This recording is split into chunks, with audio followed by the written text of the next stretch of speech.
네, 정치권 동향을 대기자의 시선으로 짚어보는 기자 대기자 시간입니다. 오늘도 성환용 한겨레 신문 선임 기자, 최병묵 전 TV조선 해설위원 두 분과 함께하겠습니다. 어서 오십시오. 반갑습니다. 네, 안녕하세요. 네, 오늘 최 의원님께서 발제해 오셨죠? 네, 이춘석 의원의 차명 주식거래 의혹. 이 문제는 이제 여전히 후폭풍이 계속되고 있고요.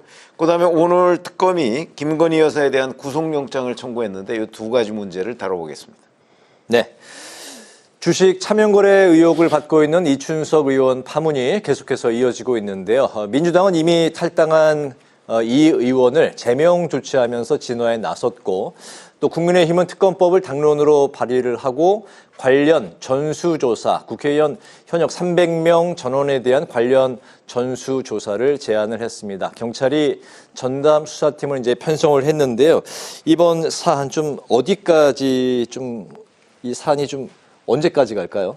뭐 이제 시작이죠. 이제 시작입니까? 어디까지 갈지 알 수 없습니다. 저도 정치부 기자 꽤 오래 했는데 거의 뭐 초대형 사고라고 보시면 됩니다. 이게 네. 뭐 탈당이다, 제명이다 이거 아무 의미 없는 얘기고요. 네. 또 뭐 마찬가지로 야당에서 여당을 향해서 뭐 이런 뭐 특검 뭐 이제 일종의 그 정치 공세 뭐 그런 거를 주고받는 수준보다 훨씬 더 심각한 사안이라고 봅니다. 이렇게 보시면 돼요. 우리나라 헌법에 네. 이 국회의원 청렴 의무 조항이 이 헌법에 나와 있습니다. 네. 그래서 그 지위를 남용해서 재산상 이득을 취할 수 없다. 이게 헌법 조항이에요. 네네. 지금 이번에 물론 수사에서 확정을 해봐야 되겠습니다만 이춘석 의원 이 행위 자체는 저는 뭐 위법을 넘어선 위헌 행위라고까지 봐도 무리가 없다고 봅니다. 국회법에 따르면 국회의원들이 의원이 될 때 선서를 해요. 거기 보면 헌법을 준수하고 이렇게 선서를 합니다. 근데 헌법을 어겼죠. 또 이 국가 이익을 우선으로 해서 직무를 수행한다 이런 게 있습니다. 네. 근데 이 행위는 국가 어떤 그 공직의 권한을 가지고 자기 개인 이익을 취한 이런 사건일 수밖에 없기 때문에 이건 뭐 이재명 대통령도 뭐 철저히 수사하라고 지시했기 때문에 경찰이 명운을 걸고 달려들 겁니다. 철저히 수사해야 되고요. 네. 이게 아마 증거인멸 가능성 이런 것 때문에 구속 피하기가 쉽지 않을 것이다 이렇게 생각이 되고 의원직도 사퇴를 해야 되지 않을까. 혹시 사퇴하지 않는다면 국회에서 여야가 이 뭐 제명이라는 중징계까지 가는 방안도 고려를 해야 된다고 봅니다. 또 국민의힘에서 제안한 여러 가지 얘기 중에 이거 국정기획위원회 경제 2분과 위원장이었던 사람이 자기가 그쪽에서 얻은 정보를 가지고 뭐 주식을 한 거 아니냐. 그렇다면 전수조사도 필요한 것 아니냐. 네. 그 부분에 일리가 있습니다. 이게 혹시 다른 국정기획위원회 참여한 사람들이 혹시 뭐 이런 것이 없었는지, 뭐 형식은 어떤 형식이 될지 모르겠는데 뭐 그런 정도 아주 철저하게 조사를 할 필요가 있다고 생각합니다. 현실적으로 국회의원 전수조사도 가능할까요? 국회의원 전수조사, 글쎄요, 그게 강제 수사권을 가지고 누가 조사할 수는 없겠죠. 네. 이제 뭐 좀 신고를 하라든가. 또 이거는 국회의원 전수조사보다는 오히려 이제 국정기획위원회 이런데 정권의 핵심에 참여한 사람들이 자기의 직무 때문에 이제 직무 덕분에 취득한 정보를 가지고 혹시 뭐 돈벌이 이용한 것 아니냐 이제 이런 부분이니까요. 그런 부분으로 잘 제안을 지어서 뭐 전수조사 같은 게 필요하다면 할 필요도 있다고 생각합니다. 그렇군요. 네, 성 의원님께서는 이제 구속과 의원직의 사퇴까지도 조심스럽게 이제 언급을 하셨네요. 근데 이제 사실관계 확정이 굉장히 중요하겠죠. 네. 여권에서는 굉장히 서둘러서 이춘석 의원에 대한 이제 선을 긋고 있는데 사실은 그래 차명거래 의혹이 과연 사실이냐. 네. 그다음에 그 정보는 그럼 어디서 나왔느냐. 이 결과에 따라서 이 의미가 완전히 달라지는 겁니다. 네. 적어도 법사위원장과 이 차명거래 의혹은 관련이 없는 것으로 보이고요. 이제 관련이 있는 것으로 저희가 추정할 수 있는 대목은 조금 전에 말씀하셨듯이 국정기획위원회 경제 2분과장. 네. 왜냐하면 그게 AI 관련을 다루는 부서기 때문에 거기에서 이제 뭐 스테이블 코인이라든가 AI 관련한 여러 이재명 정부의 향후 계획 이런 것들을 보고 받았을 거란 말이죠. 그럼 그걸 보고 받고 본인만 투자를 한 건지 네. 아니면 이분과 뭐 또는 뭐 그 경제 관련 다른 분과 사람들하고도 정보를 공유한 것인지 이런 것들이 이제 수사가 돼야 되는데 만약에 사실로 그런 사실들이 확인이 되면은 네. 예, 어디까지 이게 좀 그 마무리가 되려면 그러면 지금 말씀하신 대로 초대형 그 권력형 비리가 되는 거죠. 예를 들어서 국정기획위원회 경제 2분과 그 위원들이나 아니면 경제분과 위원들이 상당 부분 공유를 했다. 네. 근데 이게 이제 밝혀지기는 쉽지 않은데 왜냐하면 차명이기 때문에 딱 잡아떼면 그걸 밝혀내기가 쉽지는 않습니다. 네. 그래서 여하튼 뭐 관련한 수사를 계속 하면 되는데 문제는 이제 과거에 그 경찰이 왜 이재명 대통령이 연루됐다고 의심을 받는 성남 FC 관련한 수사를 3년 6개월간 하다가 무혐의 처분하지 않았습니까? 이것도 그 못지않은 어려움이 예상이 되는데 지금 경찰이 뭐 특별 무슨 수사팀을 만들어서 한다고 해서 네. 과연 가능하겠는가? 대통령이 뭐 엄정히 수사하라고 그래서 경찰이 엄정히 수사할 수 있는 능력과 의지가 있느냐? 이제 이런 의심을 받게 되죠. 그래서 어떻게 보면 지금 야당에서 얘기하는 네. 특검이 좀 타당할 수 있겠다 이렇게 생각을 하기 때문에 지금 경찰에서 이제 뭐 이렇게 수사를 하는 것이 과연 합당한 지금 방향으로 가고 있느냐? 네. 이거는 아마 앞으로도 굉장히 논란이 계속될 걸로 보입니다. 네, 경찰이 이제 수사 의지를 이제 말씀을 하셨는데 경찰이 이제 수사 의지와 능력을 얘기합니다. 의지와 능력 말씀하셨는데 경찰이 이제 그 수사에 착수한 단계니까 네. 앞으로 이제 과정을 좀 지켜보면서 또 관련 말씀을 좀 들어보도록 하기로 하고 이번에 이제 이춘석 의원이 법사위원장 직에서 이제 물러나면서 민주당이 육선의 추미애 의원은 이제 내정했습니다. 네, 요 관련한 포인트는 어떤 부분을 말씀하시나요? 뭐 그건 아시다시피 사실은 법사위원장을 야당이 가져가느냐 여당이 가져가느냐는 건 뭐 엄청 오래된 이슈죠. 네. 근데 지금 이제 그 국회의 압도적인 다수인 그 여당에서 자 이거 우리가 가져가고 양보 안 한다 이러면 뭐 사실 방법은 없는 거예요. 야당은 이제 여론전을 할 수밖에 없는 건데 저는 뭐 그걸 누가 가져가느냐를 떠나서 네. 저는 오히려 추미애 의원 6선입니다. 그렇죠? 지금 5선인 국회의장 밑에 6선인 법사위원장이라는 건 상식에 맞지 않죠. 저는 오히려 그 문제를 지적하고 싶습니다. 네네. 네, 또 어떤 다른 말씀을 하실까요? 글쎄요, 뭐 법사위원장은 뭐 뭐 중요하지도 않습니다. 국회 상임위원장, 소관 상임위원장으로서 이제 앞으로 뭐 여러 가지 개혁 법안 같은 거를 상임위원회에서 먼저 통과를 시켜야 되는 거니까. 네. 그런데 실제로 그 검찰 개혁이라든가 사법 개혁 또 언론 개혁은 민주당 안에 특위위원장들이 따로 있어요. 그래서 검찰 개혁은 이제 민영배 의원, 사법 개혁은 백혜련 의원, 언론 개혁은 최민희 의원 이분들이 지금 내용을 조정 중입니다. 그래서 실제 어떤 개혁 법안 내용의 강도는 그쪽에서 결정이 되는 거지. 이 뭐 법사위원장이 엄청난 권한을 갖고 있는 건 아닙니다. 그래서 크게 뭐 의미를 둘 필요는 없고요.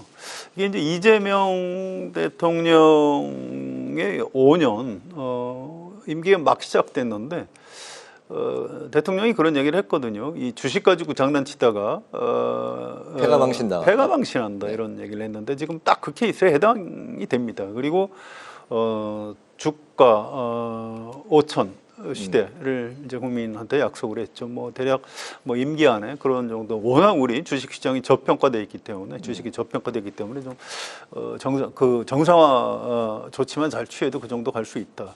근데 이제 이런 사안을 제대로 처리 안 하면 우리 국민이 또 시장이 정치 권력을 믿을 수가 없는 겁니다. 그러면 이재명 대통령이 약속한 게 다 헛물이 되는 거죠. 그래서 굉장히 좀 위중한 상황이고 이걸 정권 안에서도 알고 있는 것 같아요. 그래서 지금 아주 처음부터 아주 바짝 달려들고 있는 것 같습니다. 일단 당분간은 굉장히 고강도 수사가 진행이 될 걸로 예상이 됩니다. 알겠습니다. 오늘 국민의힘이 당대표 선출을 위한 전당대회 본경선 진출자를 발표를 했습니다. 주진우 의원 이제 탈락을 하고 김문수, 안철수, 장동혁, 조경태 후보가 컷오프 통과를 했습니다. 오는 22일에 최종 당대표가 이제 선출이 되는데 이번에 당원 투표율이 80%로 이제 높아집니다. 이게 어느 정도 변수가 될지 이번 전당대회 예측도 좀 들어볼까요? 당원 투표율이 80%라는 얘기는 이제 결국 민심보다는 당심에 호소를 해야 당선 가능성이 높아진다 그런 얘기가 되는 거거든요. 네. 자 그렇게 보면 이제 뭐 친윤이냐 찬탄이냐 뭐 반윤이냐 뭐 여기까지는 아니더라도 찬탄이냐 반탄이냐 여전히 그렇게 돼 있고요. 비상계엄이 작년 12월 3일 있고 난 다음에도 여전히 그런 구도였고, 그다음에 탄핵 국면에서도 찬탄 반탄 구도였고, 네. 이번 대선 후보 경선 과정에서도 역시 또 찬탄 반탄 구도였는데 이번 전당대회 국면에서 또 다시 그나마 주진우 의원이 이제 중도 성향을 보였는데 탈락해 버렸거든요. 네. 그러면 또 다시 찬탄 반탄 구도. 이렇게 되면 결국 국민의힘 지지층들은 과거에서 헤어나지 못하고 있는 것 아니냐 하는 비판에서 저는 자유로울 수 없다고 봅니다. 네. 그랬을 경우에 과연 민심이 국민의힘을 지지할 수 있을까? 저는 그 점에 대해서 굉장히 회의적으로 본다. 그래서 이번 전당대회가 국민의힘이 좀 환골탈퇴할 수 있는 계기가 돼야 되는데 그 한 번의 계기를 또 잃었다.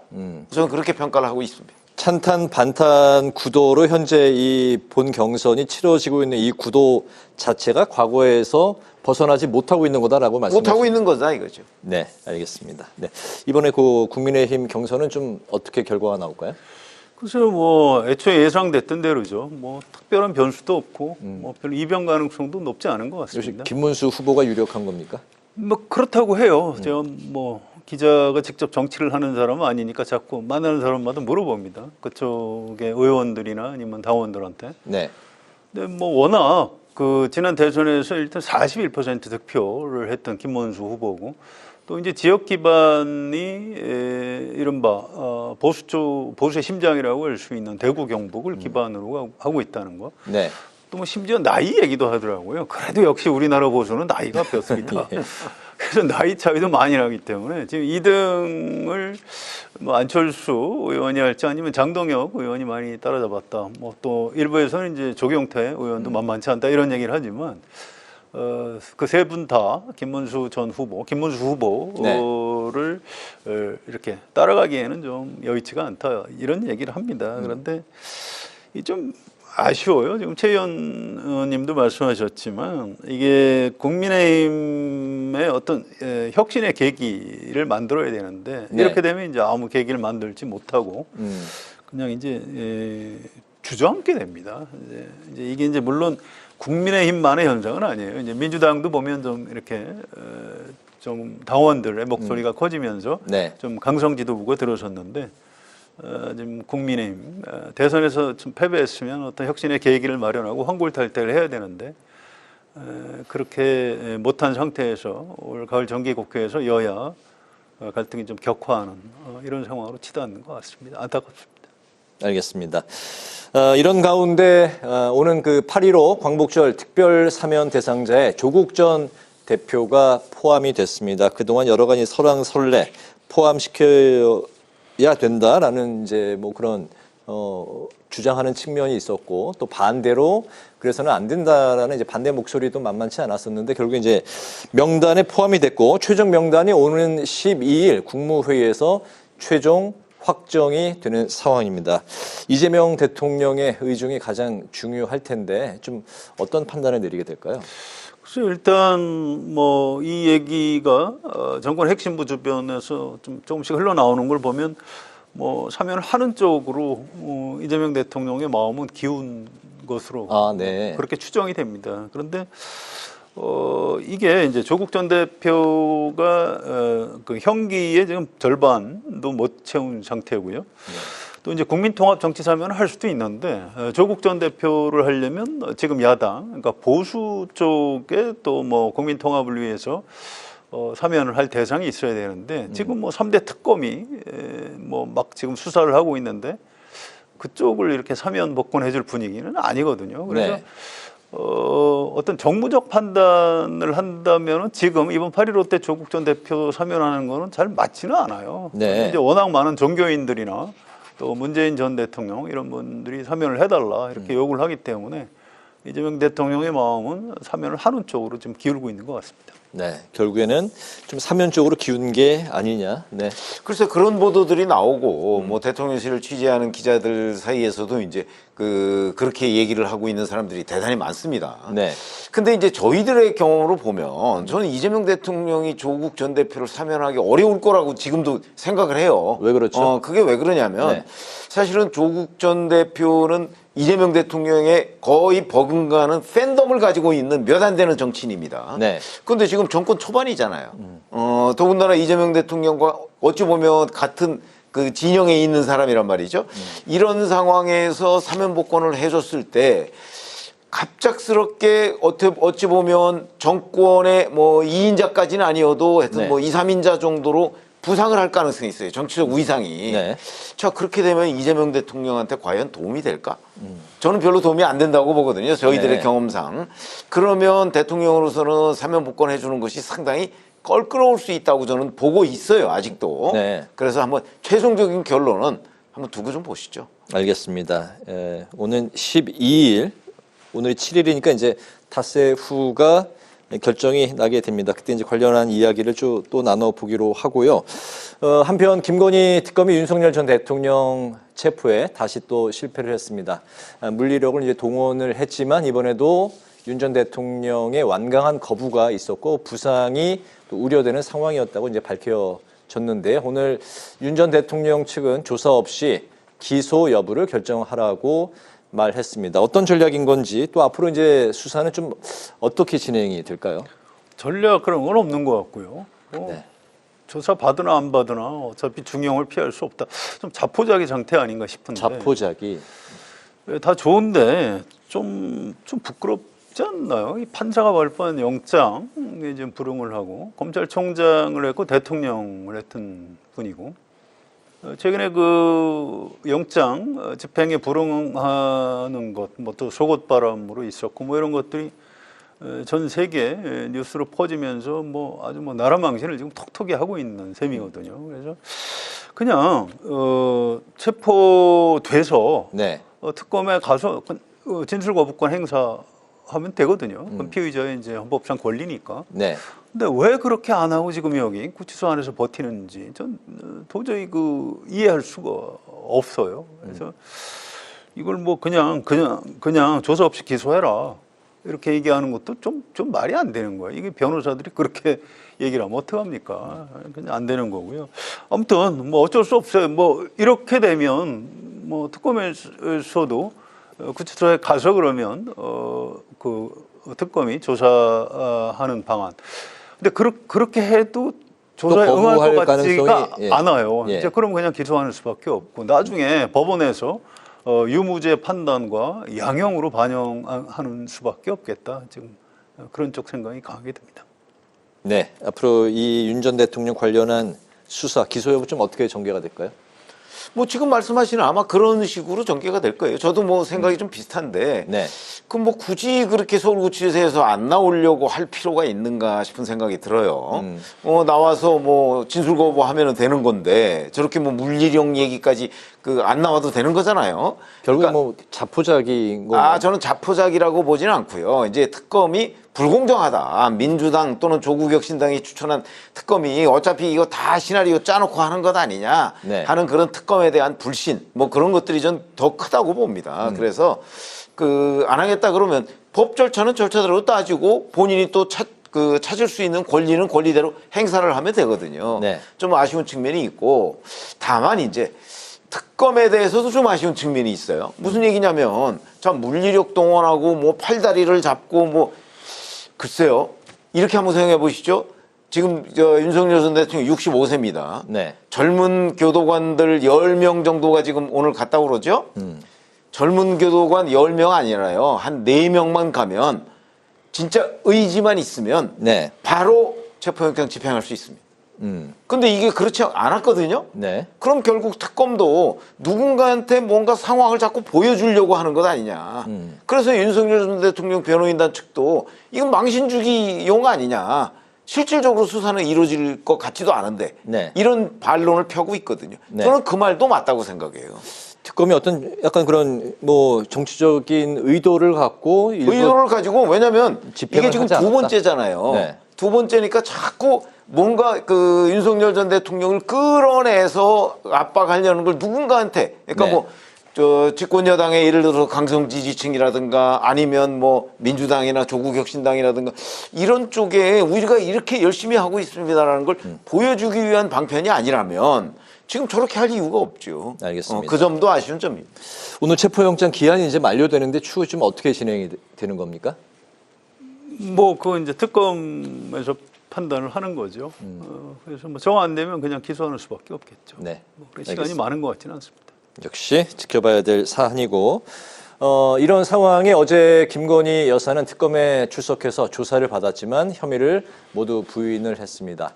김 여사는 도이치모터스 주가 조작 의혹, 명태균 씨 공천 개입 의혹, 고가 목걸이 재산 신고 누락 의혹 등 혐의가 있는데 특검팀은 증거인멸 우려가 있다고 보고 오늘 오후에 구속영장을 청구를 했습니다. 12일에 아마 늦은 밤이 될 것 같은데 결과가 나올 것 같습니다. 향후 수사, 관련한 수사는 좀 어떻게 전망하실까요?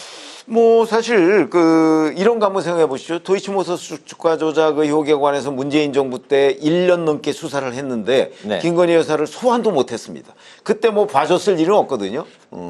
자, 그런데 이번에는 그걸 포함해서 다른 것까지 다 해서 구속영장을 청구했습니다. 네. 과연 증거가 얼마나 있을까? 지금 증거와 관련해서는 뭐 그 특검은 상당히 확보를 했다고 얘기를 하는데 실질적으로 언론 보도를 보면 뭐 증거가 별로 있는 것 같지도 않거든요. 네. 그래서 저희들이 잘 알지 못하는 상태에서 자 구속영장이 발부될 것이냐 안 될 것이냐는 걸 얘기하는 건 좀 섣부른 것 같고요. 다만 하여튼 과거에 이제 주가 조작 같은 경우는 했고 그다음에 뭐 이런저런 또 김건희 여사의 반론도 꽤 있는 상황이어서 네. 이 또한 그 영장 발부를 저는 장담할 수 없는 것 아닌가 이렇게 판단을 하고 있습니다. 네. 어떻게 예상하십니까? 글쎄요, 뭐, 이 법률적으로는 뭐, 간단치는 않을 겁니다. 이게 민심은 굉장히 나빠요. 네. 뭐 오히려 윤석열 전 대통령보다 뭐 김건희 여사가 더 문제다. 뭐 이렇게 생각하는 국민이 더 많을 겁니다. 그래서 민심으로 따지면 당연히 뭐 100% 구속될 것 같은데 이게 이제 법률적으로는 쉽지는 않을 거예요. 이게 소환돼서 나오면서 뭐 아무것도 아닌 사람이 이렇게 죄송하다 이렇게 했는데 아무것도 아닌 사람은 아니죠. V1보다 V0라고 불렸던 분인데 네. 근데 그 표현을 왜 썼을까요? 그게 나는 공직자가 아니다. 그러니까 예를 들어서 직권남용, 권리행사 방해 뭐 이런 범죄가 성립하려면 기본적으로 공직자가 직권이 있어야 그걸 남용하는 겁니다. 그런데 대통령 부인이 내가 무슨 공직자냐? 그래서 아마 특검에 가서도 난 모릅니다. 그거 제가 한 거 아닙니다. 그냥 다 뭐 부인했을 거예요. 근데 이게 민심을 기준으로 하면 당연히 뭐 여기 이제 괘씸죄에 걸려도 이제 단단히 걸릴 지경이지만 이 법률적으로 이제 이거를 돌파할 수 있을까 이런 지점 이건 역시 영장 심사를 해봐야 알 수 있고요. 다만 그 전하고 상황이 달라진 건 있습니다. 과거에 윤석열 대통령 시절에는 김건희 여사한테 불리한 증언들을 잘 안 해줬는데 네. 이번 특검이 시작되고 나서 증언들이 많이 바뀌었다고 합니다. 그래서 특검이 좀 자신감을 갖고 영장을 청구한 것 아닌가 이렇게 생각이 되고요. 최종 결론은 역시 법원의 판단을 지켜봐야 될 것 같습니다. 알겠습니다. 12일에 결과가 나오니까 다음 주 이 시간에 관련한 결과를 갖고 또 이야기를 나눌 수 있을 것 같습니다. 오늘 마무리로 두 분의 한 줄 논평 듣겠습니다. 송 기자님부터 들어볼까요? 이게 명태균 씨가 했던 말인데요. 윤석열 대통령은 장님 무사, 김건희 여사는 그 위에 올라앉은 안진뱅이 주술사다. 그런 얘기를 한 적이 있습니다. 이 장님은 앞을 잘 못 보지만 힘이 굉장히 세고 칼싸움도 잘하죠. 반면에 이제 주술사는 눈도 밝고 굉장히 똑똑합니다. 네. 미래를 내다보고. 이게 참 뭐 썩 좋은 표현은 아닌데 참 두고두고 곰씹어 볼수록 굉장히 좀 일리가 있는 비유다 이런 생각이 듭니다. 그래서 오늘 제 한 줄 논평은 장님무사와 안진뱅이 주술사라고 하겠습니다. 알겠습니다. 네, 최 의원님. 아까 국민의힘의 대표 경선 얘기를 이제 잠시 했는데요. 네. 결국 보면 과거부터 우리가 아주 익숙한 장면을 또 보게 됐다. 라는 측면에서 본다면 저는 과거와 달라진 국민의힘을 보여주는데 실패했다. 이렇게 보거든요. 아직 네. 최종적으로 대표가 선출된 건 아니지만 그런 의미에서 저는 변화를 거부한 국민의힘을 한 줄 논평으로 하겠습니다. 알겠습니다. 대기자 오늘은 여기까지 듣고 이제 마무리를 하겠습니다. 지금까지 성완용 한겨레 신문 선임 기자, 최병묵 전 TV조선 해설위원 두 분과 함께 오늘의 전국 현안을 살펴봤습니다. 말씀 잘 들었습니다. 고맙습니다.